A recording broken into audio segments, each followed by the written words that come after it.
2 years after I buried my only daughter, Lily, I finally forced myself to drive back to the mountain villa I'd bought her for her 29th birthday. I'd avoided that place like poison. I thought I was ready. I wasn't. The moment I stepped out of the car and saw her flower beds blooming perfect rows, hand-trimmed, freshly watered, my stomach dropped. Those flowers should have died the same month she did. My hands started shaking so hard I had to steady myself on the gate. Someone had been living here. Inside the villa, nothing looked abandoned. The floors were polished. The kitchen smelled like someone had cooked breakfast an hour ago. A jacket I'd never seen before hung on the coat rack. For one long minute, I couldn't breathe. Then I remembered something Lily never knew about. The hidden security room I'd built behind the office bookshelf. Cameras in every room, motion sensors, a hard drive that recorded everything. My heart was pounding so loud I could hear it echo in my ears as I climbed the stairs. And when I opened the surveillance system, what I found nearly brought me to my knees. Before I take you inside with me, before I show you what those cameras captured, tell me where you're watching from and what time it is right now. Your presence means more than you know. The drive up to the villa took just under 3 hours, but it felt like I was dragging 2 years behind me the whole way. I left Chicago a little after noon. Coffee in the cup holder, overnight bag in the back seat, telling myself this was just business. A property I needed to deal with, a line item my financial planner kept circling in red. On paper, it was a mountain vacation home.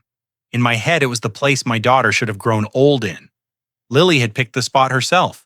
Somewhere quiet outside a little Colorado town, tucked above the pines, with a view that looked like a postcard. I'd signed the papers for her 29th birthday. She'd cried when I handed her the keys. I haven't touched those keys since the week we buried her. I told myself I was ready to see it again. By the time the road narrowed to 2 lanes and started to climb, my hands were sweating on the wheel. Aspen leaves flickered gold on both sides. Sunlight flashing through the branches like a strobe. I barely noticed. My chest felt tight, like someone had wrapped a belt around my ribs and pulled. When the trees opened and the villa came into view, I had to ease off the gas. The gate should have been sagging. That's what I'd pictured for 2 years. Peeling paint, rusted hardware, weeds, climbing the posts. Instead, the wooden slats looked almost new. The hardware was straight hinges, clean, the whole thing standing solid and proud like it had just been installed last week. I pulled up and put the car in park. For a minute, I just sat there with the engine running, staring. The wood had a soft shine to it. That hand-oiled look, no gray weathering, no warped boards. Somebody had sanded and sealed it. Recently, I killed the engine. The sudden quiet made my ears ring when I climbed out. The first thing that hit me was the clear's throat, was the smell. Damp earth fertilizer, not the dry, dusty air I'd braced myself for. The second thing was the roses. Lily had insisted on planting them the week after she moved in. She'd ordered some fancy variety online, talked about soil and pruning schedules like she was studying for an exam. I'd teased her that she'd be over it in a month. She wasn't. Those flowers were her little obsession. They were also the first thing I expected to die after she did. But there they were along the front fence line, thick and heavy with blooms, deep red, pale pink, even the weird peach color she loved. Not one shriveled, not one dried cane. The soil around them was dark and rich, still clumped from being watered. Somebody had been here with a hose this morning. I stepped closer, reached out and touched one of the petals. It was cool and soft against my fingers. A faint bead of water clung to the edge and slid down as I brushed it. My hand started to tremble. This place should have been frozen in time, an untouched shrine. Instead, it looked maintained, lived in. I forced my eyes away from the roses and looked down. Footprints, not just mine in the gravel drive. A few sets of shoe prints, some deeper, some lighter, overlapping a tire track cutting in at a sharper angle than the path I'd taken. It looked like somebody had pulled in and backed out more than once, Delivery guys, I muttered to myself, clinging to the easiest answer. Maybe the management company sent people up to check on the place. Maybe a neighbor using the driveway to turn around. Maybe anything except what my gut was already telling me. I swallowed, dug the keyring out of my pocket, and walked to the gate. The padlock turned without resistance. No grind, no stiffness, just a smooth click and release. I'd locked that thing myself 24 months ago. Metal doesn't stay that clean, sitting in snow and rain. My pulse climbed another notch. The gate swung open on silent hinges. I walked up the stone path toward the front door, listening for something, anything. Voices, music, the rattle of dishes. Nothing. Just wind in the pines and the small crunch of gravel under my shoes. At the door, my hand hesitated on the handle. Part of me hoped it would fight me, that I'd have to shoulder it open, that dust would pour down, that I'd cough and laugh and tell myself I'd just imagine the roses. The knob turned easily, the latch clicked, the door opened like it had been used yesterday. Lavender hit me first, not the faint, faded smell of an old candle. Fresh, sharp, like someone had just sprayed a room mist and walked away. It punched straight through the musty, grief-soaked version of this place I'd been carrying in my head. I stepped over the threshold. The living room looked like a listing photo, sofa cushions plumped, throw blanket folded over the arm, coffee table wiped clean. Not a fingerprint in sight.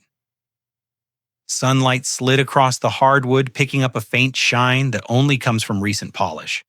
There was a vase on the dining table. Not the cheap supermarket kind Lily used to grab. A tall glass cylinder stuffed with wildflowers.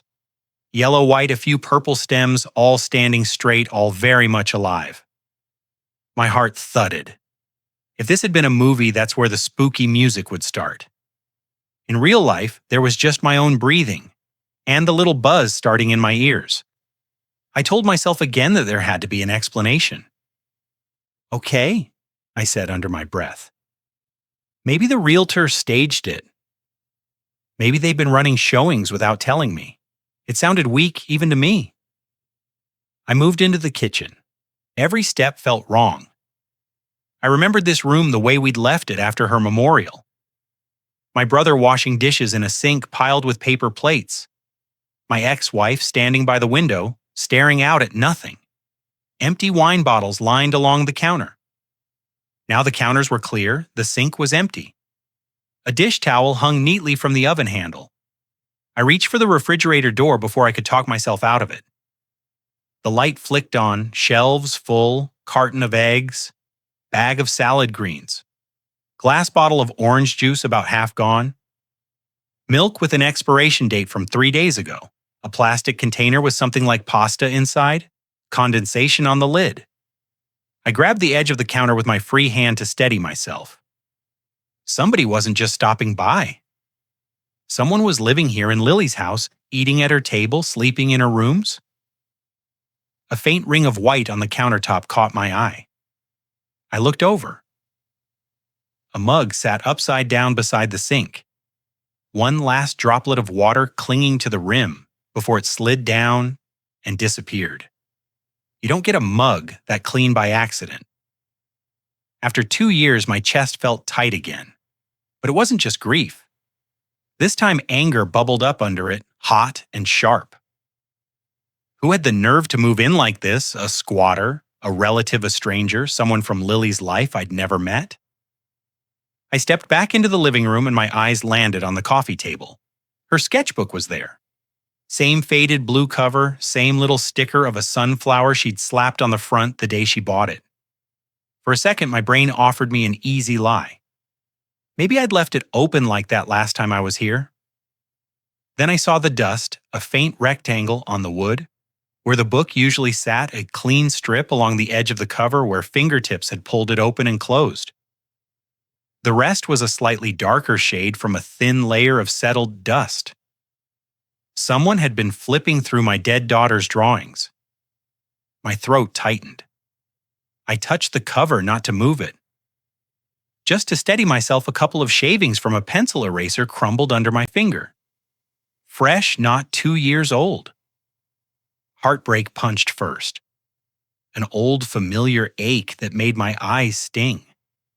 It lasted about 2 seconds before something else pushed in behind it. Anger. Whoever was using this place hadn't just taken over a house. They'd stepped into her life like it was a costume hanging on a rack. Her roses, her mug, her sketchbook. I felt my jaw clench. Under the anger was something I hadn't felt since the week Lily first got sick. A hard, cold, protective instinct. The part of me that signed off on every bill. The part that stayed with her in hospital rooms all night. The part that buried her and then drove home alone. That part was wide awake now. I moved down the hallway past the guest room toward the master bedroom Lily had claimed as hers the day she moved in. The bedroom door was cracked open. I pushed it gently with 2 fingers. The bed was made not with the duvet set I'd seen in the catalog photos, when she'd sent them to me, but with a different set gray comforter throw pillows stacked just so. A book lay face down on the nightstand spine, broken like someone had been halfway through a chapter. On the floor by the foot of the bed sat a pair of slippers, soft, fluffy, light blue, not Lily's style. She'd liked those ridiculous fuzzy socks with cartoons on them, not hotel-looking slippers. I glanced at the closet door. It was shut. I didn't open it, not yet. On my way back to the hall, something dark hanging by the front door caught my eye. A jacket men's canvas, mid-weight the kind you'd grab for a cool evening. It wasn't one of mine. I'd never owned anything in that shade of green. I stood there for a long moment looking at that jacket, the slippers, the made bed, the full fridge, the roses outside, trying to convince myself this was all some mix-up that could be handled with one irritated phone call. The other theory, someone had decided my grief made me an easy target. Sat there in the back of my mind, fully formed, waiting for me to stop pretending.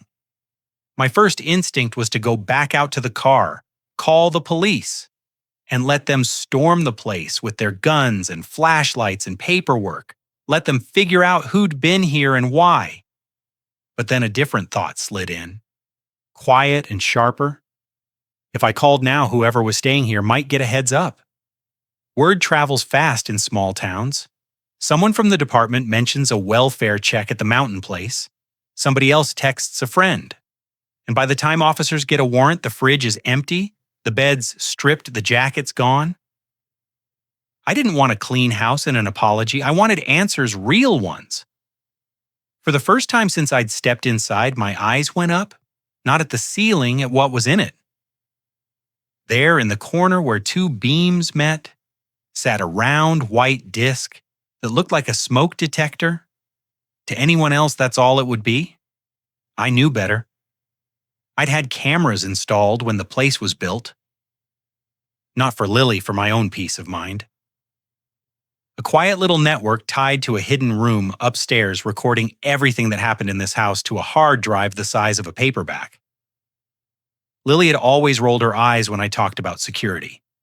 "Dad, nobody's going to hike up a mountain to steal my throw pillows," she'd said once, laughing. She'd never known the cameras were already in. I felt my heartbeat move from my throat down into my stomach. Calling the cops right now would get me an incident report. Maybe a trespassing charge. Maybe not. Checking that system could get me the truth. My fingers curled into a fist and then loosened. I took one last look around the living room. The perfect roses through the window. The spotless coffee table. The sketchbook that wasn't where it should have been, and made my decision. I turned toward the stairs. If someone had moved into my daughter's home, the cameras would have watched them do it. It was time to see exactly who I was dealing with. The stairs creaked the way I remembered. But even that sounded different now, less like an old house settling, more like a warning. Lily's office was at the end of the hall, the last door on the left. When I pushed it open, the air hit me in the chest. It smelled like paper and dust and the faintest trace of her perfume. The one in the green bottle she used to leave open on the dresser. For a second, everything inside me wanted to stop, turn around, walk back down, lock the front door, drive away, pretend I'd never seen the roses, never smelled the lavender, never opened that fridge. But I'd already crossed that line the minute I stepped onto the property. There was no going back to not knowing. The office looked almost exactly the way she'd left it. Desk by the window, laptop closed, charger still plugged into the surge protector, a mug with a dried coffee ring on a coaster. The bookcase along the wall packed with paperbacks and sketchbooks. One of her hoodies was draped over the back of the chair like she'd just stepped out to grab the mail. My throat tightened. For a moment, it wasn't a crime scene in the making. It was just my kid's room. Okay. I whispered more to myself than anything. Focus. The bookshelf in the corner looked like all the others, but I knew better. I walked over, slid my hand along the underside of the third shelf until my fingers found a small, recessed bump. I pressed. A soft click answered. The left edge of the bookshelf eased forward a fraction of an inch. I wrapped my hand around it and pulled just enough for me to slip through the gap. The hidden room was small and close and familiar, even though I'd only been in it a few times after the place was built. 8ft by 8ft, no windows, dark gray walls. A simple desk bolted to the back wall held 3 flat monitors and a black tower humming quietly on the floor beneath. The air inside felt cooler, like the machines had eaten whatever warmth had tried to settle there. I shut the door behind me.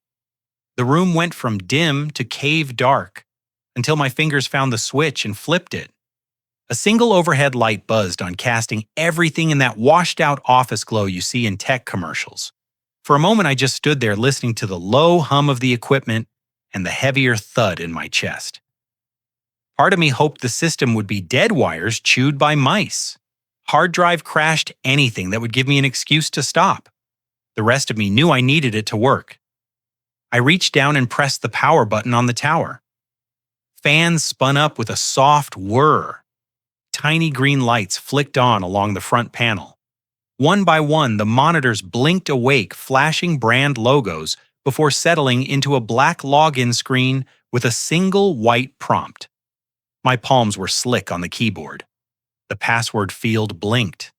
Waiting, I typed in Lily's birthday, the same code I'd used for everything back when I set this up.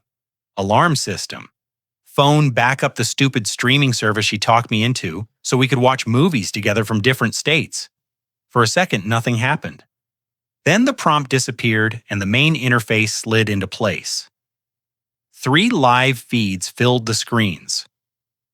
Living room, kitchen, master bedroom, though empty, no movement, no sound, just the still frame of the house I'd just walked through. Seeing myself reflected back in those rooms would have been almost funny if my heart wasn't racing. I checked the little status icon in the corner. Green recording active. Storage nearly full, but not quite. The system had been running the entire time I was gone. Okay. I breathed. Let's see who you let in. I clicked over to the Recordings tab. A long list of dates and times stacked in neat rows. I scrolled to yesterday and the day before. Both days showed near solid coverage from early morning to late at night. I opened the file from last night. Late evening, the timestamp in the corner read 7:42 p.m. On screen, the living room sat empty, lit by the floor lamp Lily had insisted on buying, even though I told her it was overpriced. I thumbed the fast-forward key. The time in the corner sped ahead, the shadows in the room stretching and shifting as the sun went down. At 8:03 p.m., the front door opened. A man walked in like he owned the place. He carried 2 grocery bags. Paper, not the cheap crinkly ones, but the kind from the nicer store in town. He kicked the door shut behind him with his heel, set the bags on the kitchen counter in the other feed, then shrugged out of a jacket that looked a lot like the one hanging downstairs. He moved with a casual, practiced ease. No hesitation. No. Where's the light switch? Wandering. He knew where everything was. I leaned closer to the screen. He set his keys in the little ceramic dish by the door. Lily's dish. The one she'd bought at that craft fair. He walked into the kitchen and started unloading groceries. Milk, eggs, produce a bottle of wine, a loaf of crusty bread. A couple of things went into the fridge, a couple into the cabinets. The camera in the kitchen caught his face in profile. When he looked up to reach a higher shelf, my stomach dropped. Ethan. I didn't have to squint or guess. Same jawline, same close-cropped hair, same slightly hunched way he carried his shoulders. Like everything in the world was a little too heavy for him. And somehow that was everyone else's fault. The last time I'd seen him in person was almost 3 years ago, standing in my driveway arguing with Lily. He'd followed her to my house after a fight. She'd shown up with red eyes and a backpack, and I'd made up the guest room without asking too many questions. He showed up an hour later red-faced and loud, demanding to talk privately. I'd watched from the kitchen window as he stepped too close, too fast hands cutting through the air, a little too hard with every word. I'd only gone outside when he poked a finger into her shoulder. We'd exchanged words. I'd told him he needed to leave. He'd told me I was meddling. Lily had made the decision for both of us. She'd walked back into the house without him. She told me later she was done. Said she was tired of feeling like she had to shrink herself to keep him calm. I'd believed her. Seeing him now moving around her kitchen, like he'd never left, made my teeth clench. "What the hell are you doing here?" I muttered at the screen. Even though he couldn't hear me, even though this was last night and I was arguing with a ghost, he disappeared off camera toward the hallway. I switched to the bedroom feed. He walked in, kicked off his shoes, sat on the edge of the bed, and pulled out his phone. A minute later, he set it on the nightstand and called out toward the doorway, "Hey, you want a glass of wine?" My hand hovered over the audio slider. I pushed it up. A woman's voice answered from off-screen. "Yeah, pour me one." 2 fingers. It wasn't Lily's voice. It was higher, sharper, familiar in a way that made my neck prickle before my brain caught up. I fast-forwarded a few seconds. She stepped into view, long hair braided over one shoulder. One of Lily's old college sweatshirts hanging loosely off one shoulder, bare feet, comfortable at home. Sarah, Lily's cousin, the girl who'd spent half her childhood at our house. The young woman who'd cried into my shirt at the funeral, saying she couldn't even drive up to the villa because it hurt too much. The closest thing to a sister my daughter ever had. She crossed the room and sat next to Ethan like it was the most natural thing in the world. He handed her a wine glass. Their knees touched. She leaned against his shoulder for a second before sitting up again. My mouth went dry. 2 people, both from Lily's inner circle. Both who had mourned her in my living room. Both now making themselves comfortable in the house I'd bought her. "Okay," I whispered. "Okay." I scrubbed backward a bit, watching more of their entry. They didn't creep. They didn't act like squatters. They walked in, kicked off their shoes, laughed about something mundane. Sarah put a bag of salad on the counter, then grabbed one of Lily's vases and started rearranging the flowers I'd seen on the table downstairs. I sat back in the narrow chair, staring at the 3 feeds like they belonged to someone else's life. You don't move into the home of a dead woman you loved and act like this unless something is very, very wrong. The part of me that wanted logic tried one last time to offer a softer explanation. Maybe they were caretakers. Maybe they were staying here while sorting out the estate. Maybe I'd missed some paperwork, some agreement, some conversation after the funeral. Then I unmuted the audio again. On the living room feed later in the night, they sat together on the sofa. Ethan's feet were up on the coffee table. Sarah's legs were tucked under her. The TV cast light across their faces, but the sound was low enough that the background show was just a murmur. "What time is it?" Ethan asked, glancing at his phone. "Almost 9, Sarah answered. "Relax." "He's not coming," Ethan said. "He still pays the taxes. Maybe he finally listened to his money guy." She snorted, "Gordon, please." "He can't even walk past the garage without looking like he's about to cry. He's never coming back here." Hearing my name in that tone hit something deep and ugly inside me. I leaned closer to the speaker. Sarah picked at a loose thread on the blanket. "We should have moved in sooner," she said. "We wasted almost a year." "You said we had to wait," Ethan reminded her. "Keep everything quiet, make sure nobody asks questions." "And look how well it worked," she shot back. 2 years and he still thinks Lily's death was just bad luck. The muscles in my jaw locked. The official phrase on the paperwork had been sudden cardiac event. No history, no warning. One moment she was texting me about a new design project. The next I was getting a call from a doctor in a calm, practiced voice. I'd replayed that phrase in my head 1,000 times. Bad luck. No autopsy. No investigation, Sarah went on. You couldn't have asked for a cleaner exit. A ringing started in my ears. Ethan shifted, restless. "Don't talk about it like that," he said. "You make it sound what she cut in." Like what it was, he dragged a hand through his hair. "You know I didn't sign up for you signed up for this place." She snapped, gesturing around them. "And now we have it, at least practically." My fingers tightened on the edge of the desk until my knuckles went white. I rewound 5 seconds, played it again, slower. No autopsy, no investigation, cleaner exit. My heart was beating so hard it hurt.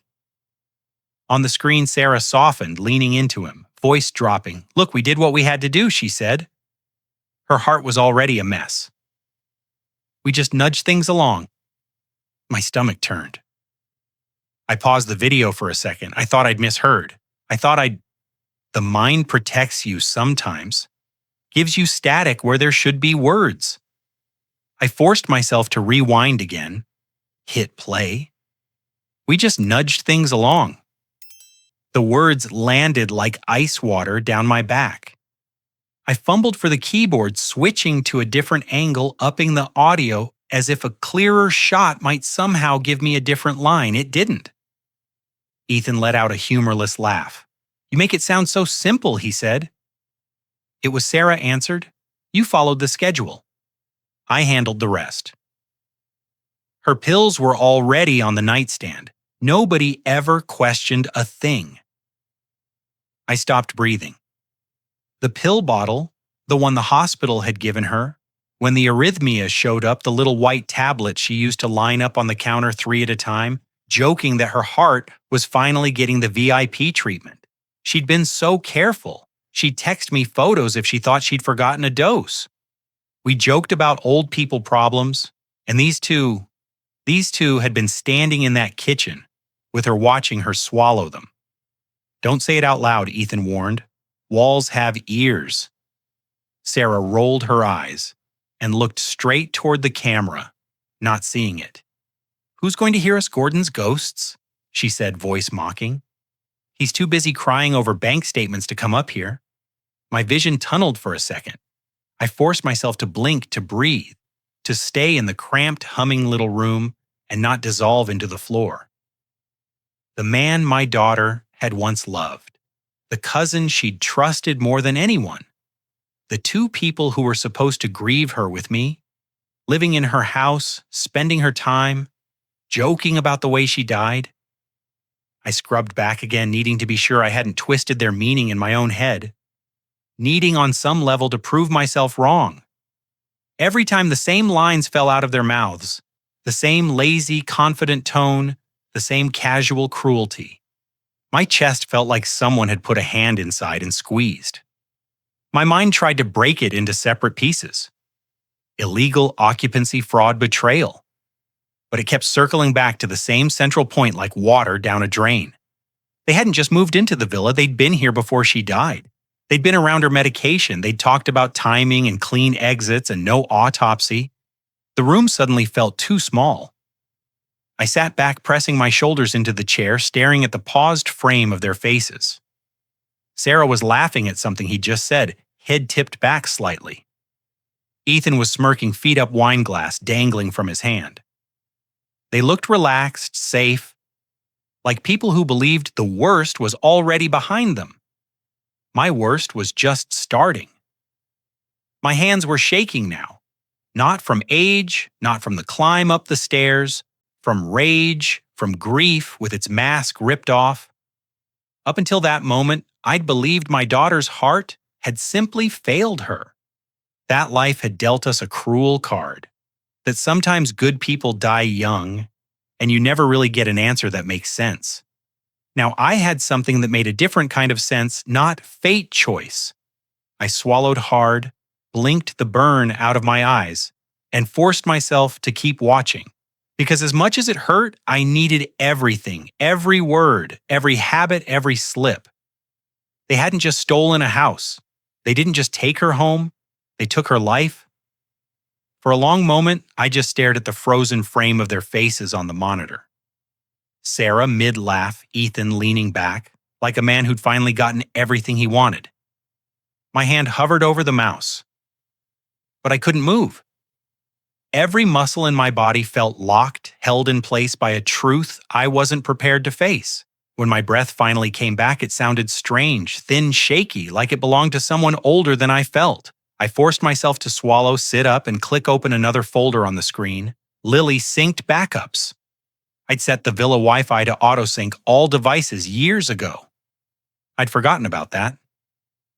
Or maybe I'd forced myself to forget. A list of old iMessage archives appeared. My thumb hesitated over the trackpad. "Okay, sweetheart," I murmured, voice cracking in the small room. "Show me what I missed." The first thread I opened was between Lily and Ethan. The early messages were soft, normal couple stuff, little jokes, updates about work, but as the months went on, the tone changed. "Ethan, I wouldn't ask if it wasn't important. My account is frozen. I need you to transfer $1,000 to $200 today. Lily, Ethan, that's the third time this month. Ethan, are you keeping score now?" Thought we were partners. A few weeks later. "Ethan, did you take those supplements I told you about? They'll help with the arrhythmia." "Lily, I'm on prescription meds. I don't want to mix things." "Ethan, Sarah said they're safe, natural. Just trust me for once." My jaw tightened. Sarah. There she was again. Inside Lily's life in ways I hadn't seen. I opened Lily's messages with Sarah next. "Sarah, you worry too much. Ethan knows what he's talking about." "Lily, I just don't like how they make me feel. I was dizzy today." "Sarah, that's normal at first. Don't freak out over every little thing." Lily, my heart was racing all morning. "Sarah, you're stressed. Try one more week, okay? You'll feel better than the last message Lily ever sent in that thread." "Lily, I think something's wrong, really wrong." No reply from Sarah. Seeing those words typed by my daughter 2 days before she died, my vision blurred. I wiped at my face, angry at the tears, angrier at myself. How many signs had been there that I brushed off as grief-colored hindsight? How many times had Lily tried to hint something wasn't right, and I chalked it up to work stress or relationship trouble? I clicked open her calendar next. Photos, receipts, health app logs. Her heart rate spikes weren't random. They lined up perfectly with the dates Ethan pushed those supplements. Her step counts dropped dramatically in her final month. Her sleep hours tanked. This wasn't a woman dying suddenly. This was a woman deteriorating slowly, predictably, systematically. I needed more something concrete. So I backed out of the hidden room and made my way downstairs, heart pounding harder than the steps should have justified. I grabbed my keys off the counter and headed straight for the car. The drive into town was a blur. Autumn colors, winding roads, the quiet hum of the engine. It all felt muffled, like someone had turned down the volume on the entire world. I pulled into the small pharmacy where Lily used to shop, the same one where she'd gotten her prescriptions for years. The bell above the door chimed as I walked in. A middle-aged clerk with tired eyes looked up from the counter. "Hi there. Need help finding something?" I swallowed hard. Actually, I'm looking for information about my daughter's prescriptions. She used to come here. Lily Hawthorne? The woman's expression softened instantly. Oh, Lily, sweet girl. I'm so sorry for your loss. She hesitated. What did you need to know? I kept my voice steady. Did she refill her heart medication herself in the months before she passed? The clerk frowned. Let me check. She typed into the computer, squinting at the screen. After a moment, her eyebrows lifted. That's odd. It wasn't Lily who picked up her prescriptions. The last 3 refills were collected by her cousin Sarah, right? My stomach dropped. The clerk kept scrolling, and hold on. The final refill. It wasn't her heart medication at all. It was switched to an herbal supplement. See here, she turned the monitor so I could see. A forged authorization form. Lily's name in handwriting that wasn't hers. Who signed for the change? I asked. Voice rough. The clerk pointed. Sarah, she said Lily wanted a natural alternative. I felt heat rising up my neck, not anger, something colder, something focused, and she picked it up. I asked every time out. The clerk confirmed. Always in a rush, said Lily wasn't feeling well. My hands curled at my sides. If I stayed there 1 second longer, I knew I would break. So I thanked her quietly and left. Outside, the air felt too sharp. My chest ached tight and burning. I sat in the car with the door still open, one hand gripping the steering wheel, the other pressed against my forehead. Everything made sense now. The sudden fatigue, the dizziness, the heart palpitations, the supplements, the timing of her decline, the eagerness to avoid an autopsy. Grief had blinded me. Love had blinded Lily. But the truth didn't care about our softness. It sharpened itself and cut clean. I forced myself to breathe slowly. Count to 4 in, 4 out. It didn't help much, but it kept me from falling apart. One more stop. I drove straight to Lily's old cardiologist. The clinic receptionist said the doctor had 15 minutes before his next patient. I waited in a sterile exam room, staring at the floor tiles, until he walked in. He looked older. Or maybe I was just seeing him differently. Mr. Hawthorne? He said gently. It's been a long time. What brings you here? I handed him the printouts I'd pulled from the pharmacy. I need you to look at these. He studied the document's confusion deepening with every page. These aren't the medications I prescribed, he murmured. I never approved a switch. Someone forged her authorization, I said quietly. He removed his glasses, rubbed his eyes. Those supplements she was given. They're dangerous for someone with an arrhythmia. They can destabilize the electrical rhythm of the heart. He shook his head. If she was taking these instead of her prescribed medication, it absolutely could have triggered cardiac arrest. The room felt smaller, tighter, colder. You listed her cause of death as heart failure, I said. Yes, he replied. At the time, nothing suggested foul play. There was no request for autopsy. Who filed the paperwork? He glanced at his computer, scrolled, frowned. It wasn't you, he asked. I shook my head, his expression darkened. It was Sarah. A long, heavy silence settled between us. There it was. Not speculation, not suspicion, not grief trying to rewrite the past. Evidence. I thanked him with a nod I barely felt. Walked out through the quiet hall and stepped into the parking lot like a man who'd left part of himself behind. Back in my car, I shut the door and let my forehead fall against the steering wheel. The leather was cold. My breath fogged the space in front of me. And then it happened. The anger came. Not loud, not explosive, slow, controlled, precise, like a fire lighting at the base of my spine and crawling upward one vertebrae at a time. Rage, grief, clarity. Ethan and Sarah hadn't just stolen a house.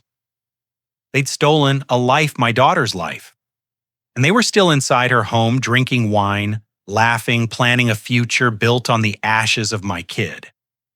When I finally lifted my head, my reflection stared back at me in the rear view mirror. Older, harder, stripped of whatever softness grief hadn't already taken. I knew what came next. I couldn't go to the police yet. Not without a plan. Not without more evidence. Not without looking those two monsters in the eye and letting them feel, even for a second, the fear they'd put into my daughter. I turned the key in the ignition. The decision settled over me like steel. I would confront the living before I confronted the law.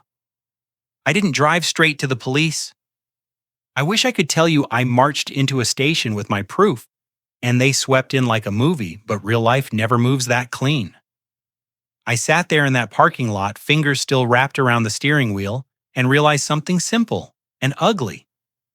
Right now, everything I had was scattered. Partial footage in a hidden room. Printed pharmacy records on the passenger seat. A doctor's words that lived only in my memory. If I walked into a precinct with nothing organized, nothing backed up, nothing secured, they'd log a statement and send me home. Meanwhile, Ethan and Sarah would have another night to erase every trace that tied them to Lily. So I turned the car back toward the mountain. The sun was dropping by the time I saw the first familiar bend in the road. The sky was bruised purple and gray, clouds stacking over the ridgeline. The villa sat somewhere beyond those trees, warm and lit and stolen. My foot stayed steady on the gas, but my chest felt tight. Just get in, get the footage, get out, I told myself. No scenes, no heroics. By the time I reached the gravel cutoff, the air had turned colder. The roses at the gate glowed soft in the fading light, petals catching what was left of the day. I pulled the car up just inside, killed the engine, and listened. Silence. No other vehicles, no voices, just wind moving through pines. I grabbed the envelope of printouts and headed inside, locking the front door behind me out of habit more than hope. The villa still smelled like lavender and cleaned countertops like someone had tried to scrub away guilt. I didn't linger this time, straight up the stairs, straight to Lily's office, straight to the shelf. My fingers found the hidden panel without even looking. The soft click of the mechanism sounded louder than it had that afternoon. The shelf eased forward, and I slipped into the narrow secret room, closing it almost all the way behind me, leaving only a sliver for air. The monitors were still humming, status lights blinking steady. I slid the envelope onto the desk, and reached for the mouse. Okay, I muttered. Let's make this undeniable. I opened the settings menu, found the archive export function. I clicked through directories, watching timestamps scroll by. Days, weeks, months of lives they thought no one could see. I plugged in a small external drive I'd kept in my jacket pocket for years out of habit. Old 8-job reflexes finally paying off. Transfer in progress. File after file queued up, little blue bars marching across the screen. I checked one more live feed while it worked. Kitchen empty, living room empty, master bedroom empty. The clock in the corner read 6:12 p.m. I told myself I had time. I was wrong. I heard it first through the ceiling. Just a low rumble at the edge of hearing. I frowned, leaned toward the monitor again, and flipped to the outside cam facing the driveway. Headlights cut through the last of the daylight. A truck eased up the gravel road. Ethan's truck. My throat closed. I watched him climb out on the screen, slam the door, shout something back toward the passenger side. The image shook slightly as he walked past the camera keys in hand. A few seconds later, Sarah stepped into frame, hugging her sweater tighter around herself, glancing toward my car. My car? I hadn't thought how obvious it would look sitting there like a flare. Even without audio, I saw the way their faces changed. The same comfortable arrogance from the earlier footage vanished, replaced by sharp animal panic. Sarah spun toward the front door. Ethan grabbed her arm, said something clipped and low. She yanked away, stormed ahead, jabbing a finger toward the house. Whatever fight they'd been having in the truck died instantly, under something bigger fear I might know, in the hidden room. My heart hammered against my ribs so hard I could feel it in my teeth. The front door opened on the live feed. They stepped into the entryway, eyes scanning. Ethan's gaze cut straight to the shoe rack. My boots were gone. I'd taken them off in the office. His jaw flexed. He said my last name once, then louder. Gordon. It sounded wrong coming from him, even through cheap security audio. Sarah wandered into the kitchen, pulling open drawers, her movements jerky. Ethan walked straight toward the stairs. I clicked the export window, 40% too slow. I killed the screen brightness out of instinct, the hidden room dropping into dim humming half-dark. I pressed myself back against the wall beside the door hand over my mouth, trying to quiet my breathing. Floorboards creaked overhead. Footsteps moved across Lily's office, then stopped. I could picture him standing there looking at her desk. Her chair, the shelves, looking at the little gap between the bookshelf and the wall that most people would miss. But he'd had 2 years to learn this place. His palm hit the other side of the shelf with a flat, testing thud. I flinched. The wood shuddered. Another hit harder.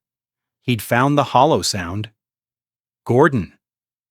His voice came again closer, clear as throat, now warping through the wall. You in here? I didn't answer. He pushed hard. The frame groaned, the concealed hinges protesting. Dust sifted from the top edge, drifting down into the beam of the tiny emergency light overhead. I looked at the half-finished transfer bar one more time. 58%. I didn't have another minute, much less 10. The room suddenly felt microscopic. My eyes landed on the narrow metal grill in the upper corner. An access panel I'd insisted the contractor include so I could reach the wiring for the security system. We joked about me being paranoid right now. That paranoia was the only thing standing between me and whatever Ethan would do if he got that door open. I dragged the chair under the vent as quietly as I could, every tiny scrape sounding deafening in my skull. My knee popped as I climbed up. I wedged my fingers under the edge of the panel and pulled. At first, nothing. Then, with a small squealing protest, the screw heads gave way and the cover came loose. Cool, dusty air breathed out at me. A dark crawl space, coated in cobwebs, opened above my head. The bookshelf jolted behind me, wood cracking somewhere at the hinge. No time. I shoved the panel aside and hauled myself up, shoulders scraping metal forearms, grinding against rough wood. I hissed under my breath as something sharp tore at my skin. The crawl space was barely wider than my shoulders. I clung to the edge, twisted and dragged my legs up just as the bookshelf gave another violent heave. The chair tipped and clattered to the floor. I lay there in the ducked face pressed against cold metal chest, heaving in short, shallow bursts. Through the thin wall below, I heard Sarah's voice now too, sharp, anxious. Is he here or not? Shut up and help me? Ethan snapped. This thing moves. He's hiding something. Their words bled through the drywall in pieces, but the fury in his voice was clear enough. I started to crawl. The duct stretched toward the back of the house, a tight metal tunnel, gathering every sound I made and throwing it back at me. My palms slid over dust and old construction debris. Dried drywall chunks, a stray screw, a relic candy wrapper some worker had left behind. I moved anyway, 1 inch at a time. My belt buckle scraped my shoe caught. I twisted, knee-banging hard against a joint pain shooting up my thigh. I bit down on a groan and kept going. Behind me there was a splintering crash. He'd gotten the bookshelf open, empty. Ethan swore. Where the hell is he? Sarah's breath hitched. His car's outside Ethan. He's here? Then he's in the house. Their footsteps grew more frantic. Doors opening and slamming. Closets being pulled wide, shoved shut furniture dragging across floors. Up above them, I inched my way along the spine of the villa, every movement measured muscles on fire. The duct turned. My shoulder slammed into the corner. That time I couldn't stop the sharp grunt that escaped. Silence below. Then Ethan's voice, closer than before. You hear that I froze. Dust trickled past my cheek. My heart hammered so loud I was sure it had its own echo. Attic, Sarah said. Could be. I forced my elbows forward and pushed again, ignoring the way the thin metal flexed under my weight. A thin line of light appeared ahead, a junction vent where the duct opened into an upper crawl space near the roof. If I could reach that, I might be able to slip out under the eaves. A soft creak came from a point just under my left hand. Boards settling, or a man stepping onto the ceiling joists beneath me. Gordon Ethan called out voice syrup thick with fake concern. You're making this weird old man. Come out and we'll talk. I didn't answer. Another step. My fingers reached the vent edge. I hooked them inside and pulled. The frame wobbled, then popped loose with a tiny metallic snap. I slipped through and felt fresh air on my face. Cold and wet rain. It had started while I was inside. I found myself crouched on the shallow pitch of the roof. Tiles slick under my palms. The mountains stretched out around the villa in shades of black and blue. The sky bleeding rain in slow, steady sheets. Behind me, the faint glow of light leaked from Lily's office window. I stayed low and moved sideways, edging along the roofline toward the back, where the slope met a narrow strip of overgrown rock just beyond the foundation. My ankle rolled on a loose shingle. Pain shot up the side of my leg, white hot, stealing my breath. I caught myself on the gutter fingers biting into cold metal. For a second, fireworks popped at the edges of my vision. Move, I whispered to myself. Now or not at all. I risked one glance toward the driveway. Ethan's truck sat like a dark animal on the gravel, lights off, waiting. I didn't see them at any window. Didn't mean they didn't see me. I slid the last few feet and dropped. The landing sent a jolt up through the already twisted ankle. My knee buckled. I hit the wet ground, hard palms slamming into mud and rock. A sharp stone tore skin along my forearm. For a moment, I just lay there tasting copper at the back of my throat, rain hitting the side of my face. A shout snapped me back. Not far, not inside anymore. They were coming out. I pushed up limping and slipped into the tree-line behind the villa. Needing the shadows, needing the cover. Branches whipped at my face. Roots grabbed at my bad foot. Behind me, the villa yard lit up the flare of motion sensor lights kicking on. He's here somewhere, Ethan yelled, voice angrier now. He didn't drive up this mountain to just disappear. Sarah said something sharp and muffled. A door slammed, an engine turned over. I crept down the slope, moving parallel to the gravel road, using the trunks as cover. The rain helped, noise washing over everything, softening the snap of twigs under my boots. Headlights swept across the trees. I dropped, flattening myself against the ground behind a fallen log. Wet leaves soaked through my jeans. My ankle throbbed in time with my heartbeat. The truck rolled slowly past, tires crunching. It stopped. Reverse lights flared white for a second, then went dark. The engine idled. He was scanning Hunting, trying to decide whether I'd gone down the road on foot or doubled back into the woods. Come on, I whispered, just keep driving. Instead, the engine cut a car door, slammed footsteps on gravel. Then closer, the sound of someone sliding down the embankment, cursing quietly as the mud gave way under his shoes. A flashlight beam cut through the trees, jerking from trunk to trunk. I pressed myself flatter cheek, in the muck breath, shallow chest burning. The beam passed just above my head, painting bark and wet leaves in harsh white for a moment before moving on. I caught a glimpse of Ethan's profile, jaw clenched, eyes narrowed, every part of his expression wired with control and fury. Gordon! He called out, the sound thin in the open air. "You're going to hurt yourself out here. You're not a young man. Let's just talk, okay? No." I stayed silent. He moved further down the slope, light, sweeping branches snapping under his boots. Sarah's voice floated down from the road, sharp and impatient. "Do you see him shut up and watch the road?" He snapped again. "Good. Let them argue."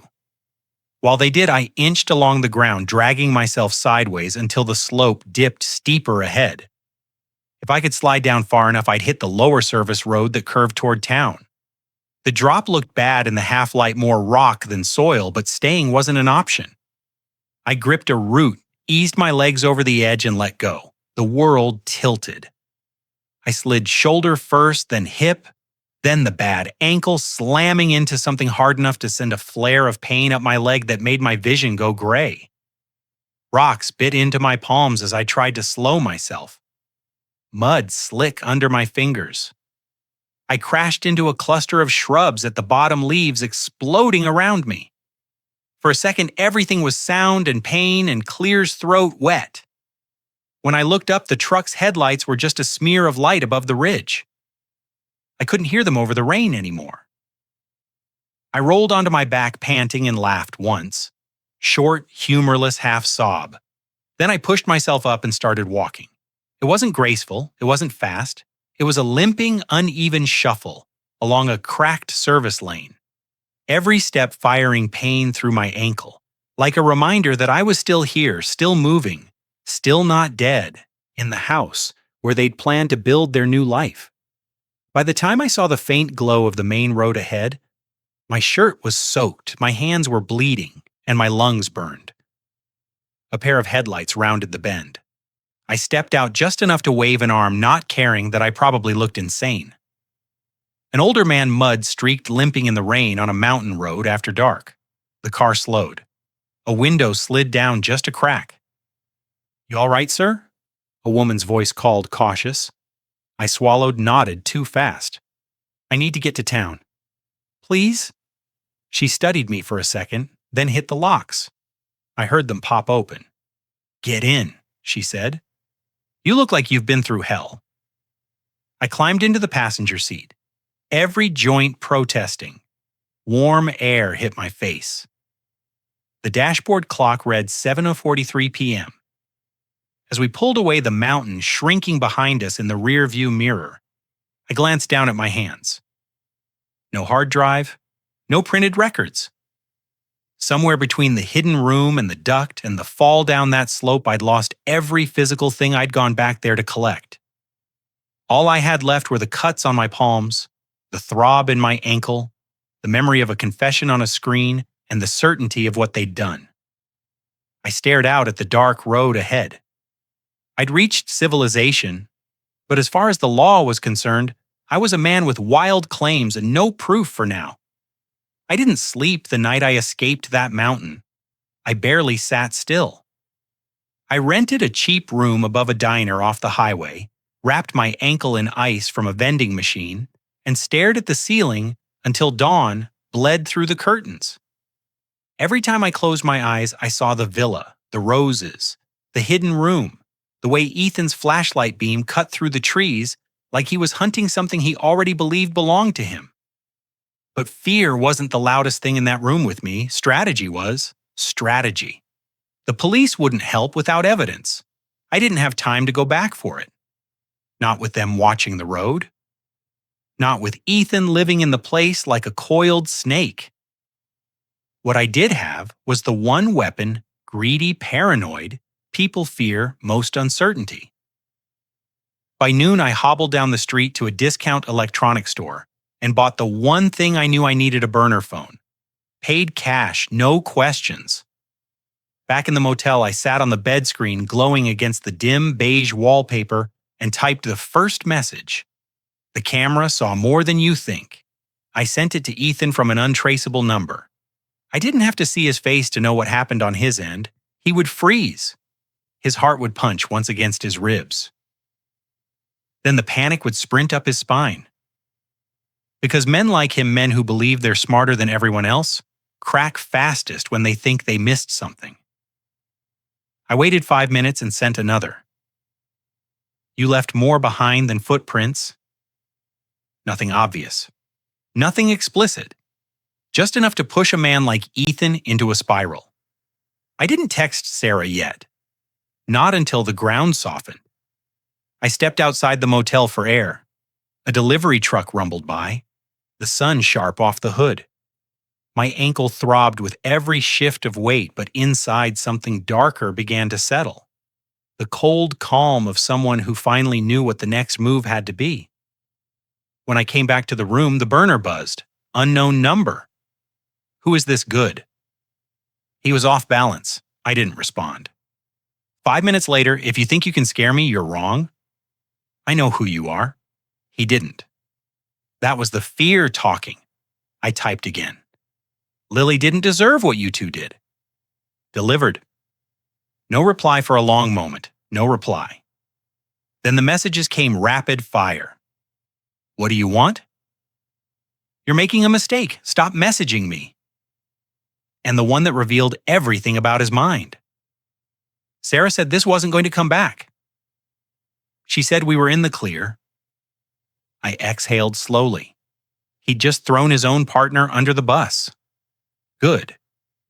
The next message I sent was simple. Her meds. You shouldn't have touched them. The typing bubble popped up instantly, then vanished. Popped up again. Vanished. He didn't know how much I knew. He didn't know what I had. And in fear, the imagination becomes its own executioner. An hour later, I used a second burner phone, a separate one I'd purchased without thinking twice, and texted Sarah. Someone is talking. 3 dots appeared almost immediately. Who is this? I didn't answer. I just sent. He shouldn't have switched the pills without telling you. The bait was perfect. I knew her type. The footage showed it clearly. The entitlement, the vanity, the jealousy that simmered under her voice. If I pushed the right button, she would tear the whole operation apart with her own hands. Another message from her. Ethan said nothing was traceable. Did he say something to you? I put the phone down, let her sit with it. 2 predators, 1 lie. All I had to do was tilt the ground beneath them, and gravity would take care of the rest. That evening, I took a cab from the motel to a quiet diner, ordered coffee I barely tasted, and watched the rain smear the view outside. Both burner phones sat on the table in front of me like tiny ticking bombs waiting to go off. At 7:03 p.m., the first one buzzed. Ethan, Sarah's lying. I didn't touch that. You know I didn't. He always went defensive first. I responded with 1 sentence. You think she'll protect you, silence? Then suddenly, what did she tell you? What did she say? He was unraveling. 10 minutes later, the second burner lit up. Sarah, tell me exactly what Ethan told you. I deserve to know. I sent nothing back. Instead, I sent both of them messages that would ignite what little trust they had left to Ethan.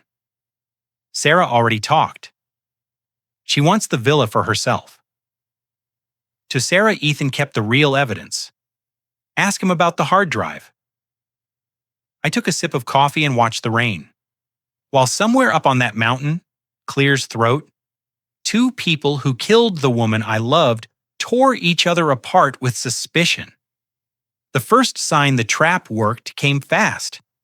Ethan, if she thinks she can cut me out, she's dead wrong. Then I'm going back to the house. If she's lying to me, I swear to God, I pocketed the phone.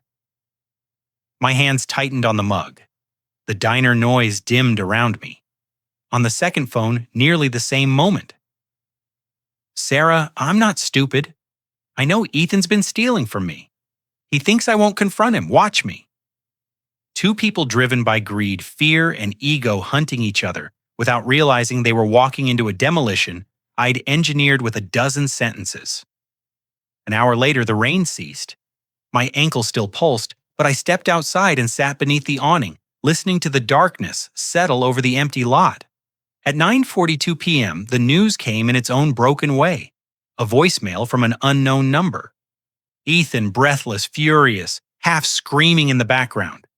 Sarah crying, accusing him of hiding something, yelling at him about the pills, about not taking the fall alone, about the stupid cameras, a crash, a shout, a door banging open, running footsteps, a truck engine revving tires screaming against wet gravel. Then silence. I replayed the recording twice, not for pleasure, not out of triumph, but because I needed to understand the shape of their panic. Fear had turned them on each other exactly as intended. I closed both burner phones, leaned back against the cool brick wall behind me, and let out a slow breath. Fear makes greedy people stupid, I murmured to myself. A passing truck's headlights flashed across the lot, briefly lighting my face in the dark and dangerous. Tomorrow I would go to the police not empty-handed this time, but with a broken alliance, a recorded confession, and two killers too busy destroying each other to cover their tracks. The mountain villa had taken my daughter, but now it was finally giving her justice. I didn't go back to the motel that night. I didn't sleep, not even for a minute. I sat in my rented Honda in the shadow of a closed gas station headlights, off replaying Ethan's voicemail until the words lost shape. By sunrise, the sky over the mountains turned the color of steel wool, cold, metallic, sharp. That was when something inside me finally settled. Not peace, not anger, something tighter, quieter, a decision. If they wanted the villa so badly, I would let the house itself end them. By noon, I was on the mountain road again, staying far enough behind that no one would notice the car. I parked in a turnout hidden behind tall fir trees. My ankle throbbed as I climbed toward the villa, but adrenaline softened the pain. I cut through the trees until I reached the back deck. The boards creaked softly, familiar, almost welcoming. I slipped the backup key from beneath a loose stone in the planter Lily's old hiding spot. They never knew about it. Inside the house sat intense, unnatural quiet. No voices, no movement, but signs of last night lingered. An overturned chair, a dropped wine glass, muddy prints near the stairs. They'd fought hard. Good. I moved quickly to the office, slid behind the bookshelf, and shut myself in the hidden control room. The monitors blinked awake, casting a faint blue glow over the cramped walls. Every camera was still running. Every microphone was still live. I clicked into the lighting controls first, then the audio triggers, then the old Bluetooth speaker settings. The whole system had been overbuilt when I installed it 10 years ago. Overkill Lily called it. Tonight it was my strongest weapon. One switch at a time. I took my house back. Downstairs lights flickered on, then off, then back on. The speaker in the living room crackled. A beat of silence followed. Then the soft, trembling piano melody that Lily played every morning of her last year. Slow, haunting, unmistakably hers. In the kitchen camera feed, Ethan jerked upright from the stool he'd been pacing around. His hair was a mesh shirt, wrinkled eyes swollen from lack of sleep and the kind of fear that gets into the bones. He spun toward the sound chest, heaving. "What the hell is that?" he hissed. Sarah appeared from the hallway, frantic. Mascara streaked down her cheeks. "Turn it off, Ethan. Turn it off." He tried. Of course he tried. He pressed buttons on the stereo, yanked the plug from the wall, slapped the speaker, but the music wasn't coming from anything he could touch. He stormed to the fuse panel. I killed the lights again. Clear's throat. Now only the soft piano floated through the villa. He froze. I watched him swallow hard, his throat bobbing like he'd been punched there. "This is someone messing with us," he whispered. "Someone's in the house." I turned on the master bedroom lights upstairs. Sarah shrieked. That was when I released the lavender, a timed scent diffuser, tucked behind the upstairs vent. Lily's favorite smell, the one she used to spray on her pillow every night. Sarah clapped a hand over her mouth. "Oh my God! Oh my God!" "Ethan, stop. Please, please stop. It's not me," he snapped. I leaned toward the mic control, clicked a switch, and let the motion-triggered sound play in the hallway. Bare footsteps, slow, heavy, steady. Ethan backed up toward the living room couch. "Whoever's here, show yourself." Silence. Then, Lily's voice recording. Just one word. The only one I had saved from her old voicemail greeting. "Hey." Sarah collapsed against the wall, sobbing. "We have to leave, Ethan. We have to leave now?" But he wasn't listening to her. He was listening to his guilt, his fear, his unraveling. I turned on the living room camera audio and finally spoke. My voice low, calm, disembodied. "Why did you switch her pills?" "Ethan?" He spun so fast he crashed into the coffee table. His hands went up like he could physically block the voice.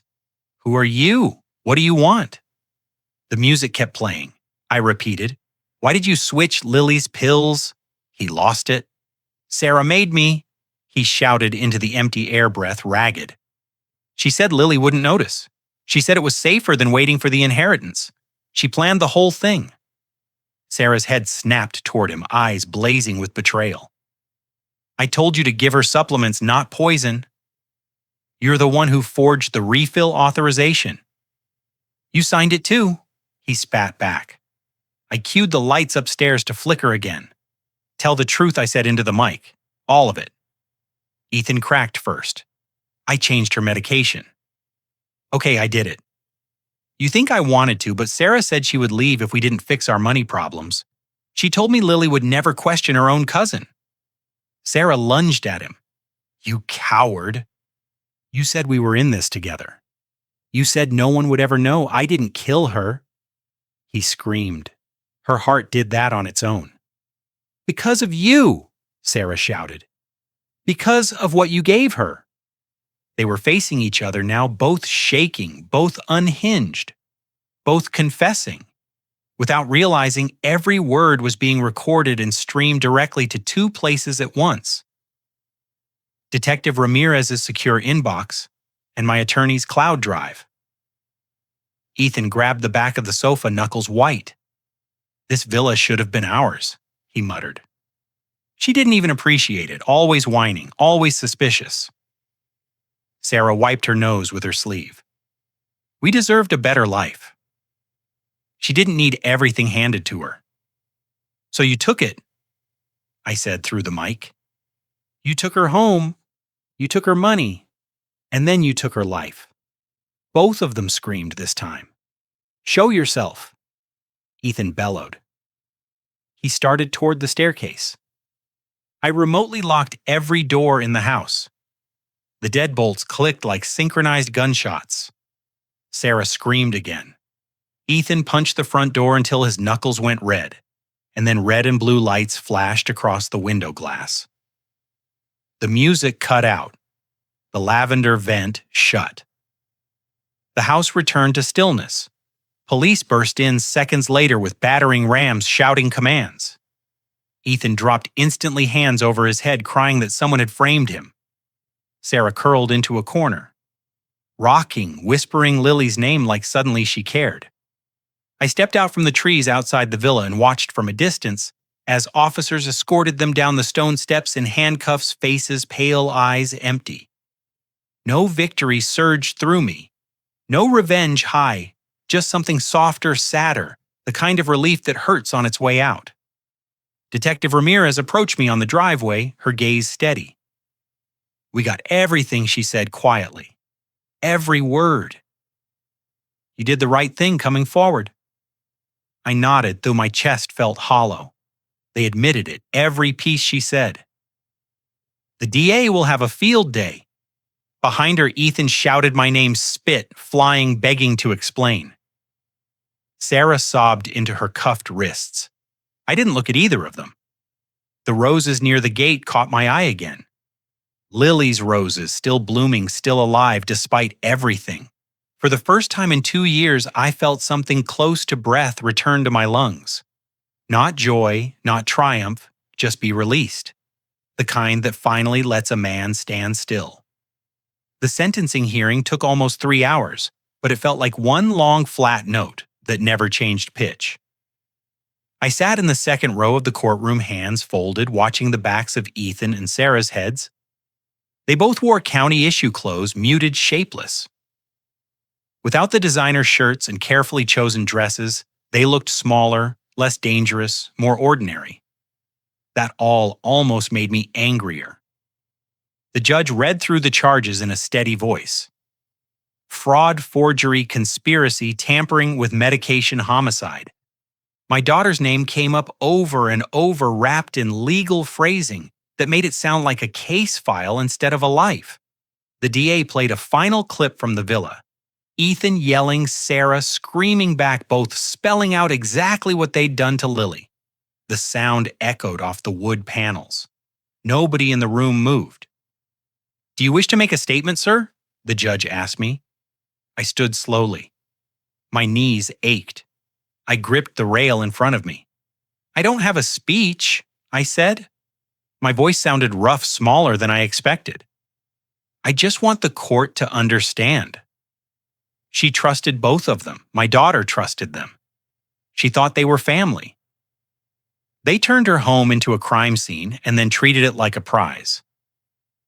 There isn't a sentence here that makes that right. But I need to know they can't do this to anyone else. That's all. The judge nodded once. "Thank you, sir." I sat back down. Ethan never turned around. Sarah glanced over her shoulder just once, eyes red, face drawn like she was searching for something in my expression that might save her. There was nothing there to find. When it was done, the judge pronounced the years. Sarah sobbed openly. Ethan went pale and very still, like his body had finally received a message his brain had been blocking. The bailiffs led them away in opposite directions. I didn't feel victorious. I didn't feel empty either. It was more like someone had finally closed a file that had been left open in my head for too long. 3 weeks later, I went to see Ethan at the county jail. It wasn't my idea. Detective Ramirez had mentioned that sometimes victims' families found closure in direct conversations. My first instinct had been to say absolutely not. Then I spent a night staring at Lily's photo on my dresser and realized there were questions still chewing at the back of my mind. The visiting area smelled like disinfectant and stale coffee. I sat at the metal table. A guard brought him in his wrists, cuffed, ankles chained. He sat across from me, eyes dull, shoulders slumped. For a moment, neither of us spoke. "You look tired," he said, finally, like we were bumping into each other at a grocery store. "You look exactly where you belong," I replied. He flinched. "I don't know what you want me to say," he muttered. "The lawyer said not to talk about the case." "This isn't about the case," I said. "The case is closed. This is about you and me and her." He swallowed hard, Adam's apple bobbing. "You came here to scream at me."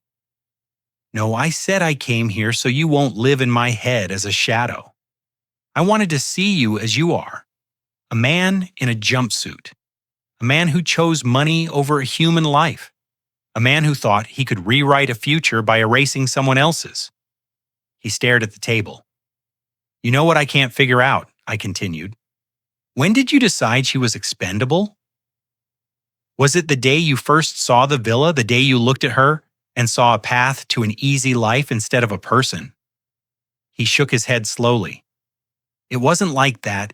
It got away from us. We were broke. We were drowning." Sarah kept saying it was just temporary, just to get through. "You switched her pills," I said evenly. "On purpose more than once. You pretended to mourn with me. You stood at her grave and squeezed my shoulder. Whatever story you're telling yourself so you can sleep in that cell, you keep it.